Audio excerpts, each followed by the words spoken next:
So this is like us, right? Let's say this is me or you, and we're a rapper and we're independent, but let's say, okay, we get popular enough and we get a record deal. And you got to ask yourself, what is a record deal? Why is the record label giving you a deal? What is a deal? Well, they're giving you money to fund the creation of an album. They're giving you money, this is money, to fund and to get in return an album. An album, I'll draw it like this, like a CD. So the label's giving you money to get an album for return and in return. So it begs the question, if I was already independent already, right? I was already independent. Why do I need a label to give me money? I was already funding the album myself. I was doing this in my bedroom. I paid for Pro Tools myself. I paid for my microphone by myself. I did everything by myself, and I was creating these albums that the fans already loved.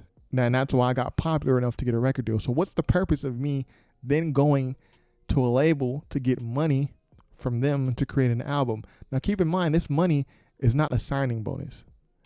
This money that the label's giving you, it's not a signing bonus. This is a loan that you have to give back. And the assumption is that when you sell this album right here, with the album sales, you're going to create enough album sales to generate additional profit for the record label. I mean, the record label's a business. They're not doing this just out of kindness of your heart. They aren't like diehard music fans who just want, we just want to put great music out there. No, at the end of the day, it's a business. Like every other business, from bakery to movies to Alaska's sea fishing. They want to create profit. So they're giving you money here in hopes of getting more money back. Now, yeah, if you're independent, what's the point in doing this? Well, the point is you think, okay, with more money, I can scale my music up and reach more people, thus sell more records. And then everybody wins. But unfortunately, that's not what happens for a lot of artists. Like they sign the deal, they sell the records, but they don't sell enough. They sell 50K. Which if you were independent, you'll be a multi-millionaire if you sold 50,000 records. Like at $10 each, let's say 50,000. And let's just say you sold the album for $10, but you're getting all the money. You're selling it on GarageBand. You're selling it on PayPal. Those platforms are taking very nominal fees. You sell 50,000, bro, you got $500,000. But in a record label, that's not what it is, man. Like, number one, of these album sales, you're only getting a small percentage of that. You're getting a very small percentage. I did the percentage sign the wrong way. Percentage sign is like this. And you have to sell enough, number one, to recoup this money. You need to recoup this original money they give you. So you have to give that back to them plus interest. Remember, this ain't a signing bonus. This is a loan. So you need to give them that plus interest. Plus you need to give the label enough so they can make some profit. If the label isn't making profit, they're just breaking even, or they're not making any money at all. They're not going to continue to fund your music career. And you may owe them based on your contract. They may say, yo, we'll give you money to fund the album. Let's say we'll give you money to fund 5 albums. They give you the money, they want interest back, and then they want some profit.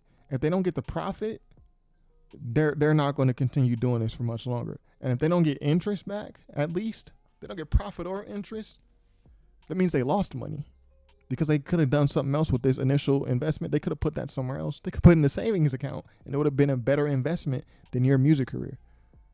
But then if they don't even get this back at all, which is that's what's happening to most artists. The artists aren't even giving this initial investment back based on their album sales. So what happens with a lot of rappers, what you see is they get their advance. They're hot for a minute, but then they're still signed in their album contract. Like they have maybe 2, 3, 4 album deal that they have to commit to the label, but then they just get shelved after 1 or 2 albums. That's because the label is saying, they get shelved because the label is saying, we're not going to commit to any more of your music for the time being because we are taking financial losses by doing this. And when you see rappers and they're at the Gucci store, Lil Baby has a famous video where he's at Icebox buying jewelry. I'm not saying this is Lil Baby's situation, what I'm about to say. I'm saying this is most rappers. When you see rappers going out and then dumping all their money, they're in the Lambo, they're this, they're that. This is like the equivalent of us, me and you, going to the bank, getting a loan, and then spending that loan money on jewelry and rental cars. It's like it's nonsensical. Like the logical person would not do that, right? So what happens is you do one album, so you have 4. It doesn't sell well. The label says, okay, we spent a lot of money on them. Let's give them another chance. You do another album. You got 3 albums left in your deal because you've done 2. It was a 5-album deal. You drop that second album. You've got 3 albums left, but it still doesn't sell. The label says, you know what? We think we'll move on. But they aren't just going to let you out of your contract. You got to buy your way out of that contract. Keep in mind, you have no money. You just have debt. Keep in mind that, they're not just going to say, we're going to let you out. What's going to happen is you are going to be put on, what am I spelling right here? The shelf.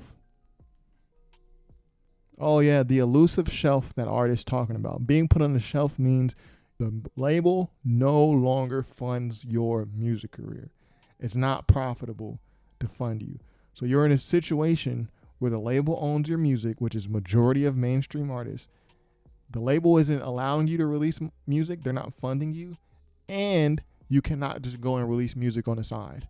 Before, like in the late 2000s, you can go and drop mixtapes. But then the labels caught up to that.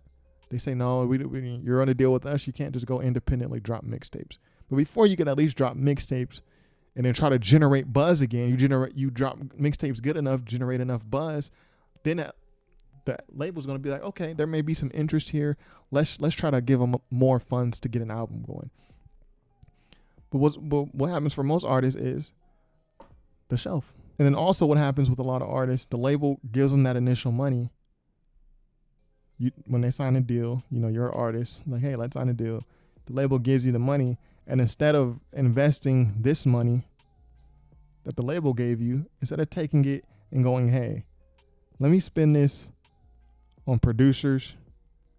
Let me spend this on DJs who can create club mixes and different sounds for my record. Let me spend this on in studio time or upgrading my equipment. Let me spend it. No, you know what the rappers do?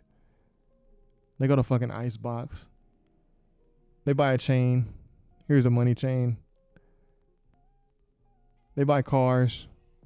That's like the first thing they do. And that's the worst thing you can do, honestly. Get a loan, a lump sum of money, like an advance, then go buy a car, which depreciates immediately. Like that one thing, they give you $50,000, you take $30,000, go buy a car. That car is now worth, if it costs $30,000, that car is now worth like $18,000 because now it's used. Because you drove it. It's used because you drove it. But this is what rappers do. Now you could say it's a business expense. Oh, as a rapper, I have to be iced out. I have to have the latest clothes. I have to keep up. I mean, if that's you. Plenty of rappers don't do that. But hey, by all means.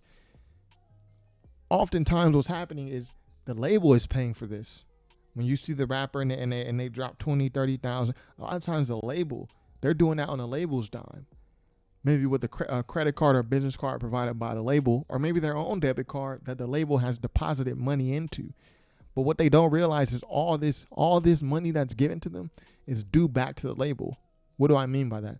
You've got to sell enough records to where you pay back what they gave you and then some. That's called recouping. You got to recoup, and then the label actually wants to make a profit too, believe it or not. That's the worst thing that you could do, and that's what they do.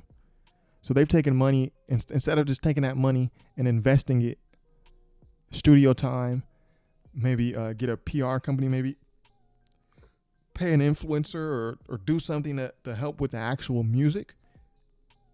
And then if you have money left over, let's say they give you 50, and then you spend out of that 50K that the label gives you, let's say you put it into marketing, because the label's going to market you too, but you may want more innovative marketing that the business side has not caught up to yet.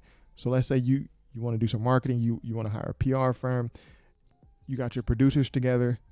So out of that 50,000, let's say you have 20,000 left. Bruh, this isn't like play money. What no artist does is take that 20K and be like, all right, here. What they should do is say, okay, label, I'm giving that back to you. That's what they should say. $20,000 left over. I paid for what I needed to. The album release should be great. We hired a great marketing campaign. We got a rollout coming soon. That's going to be on top of whatever rollout you do. Here's your 20K back. Now, if they did that, they would only have to recoup on 30K, which for artists who are barely selling records, you need to get this as close to zero as possible, man. Why? So then the label can start on that percentage, and then they can start on that profit. If they can do that, you should theoretically be able to continue to release albums and thus fulfill your album contract.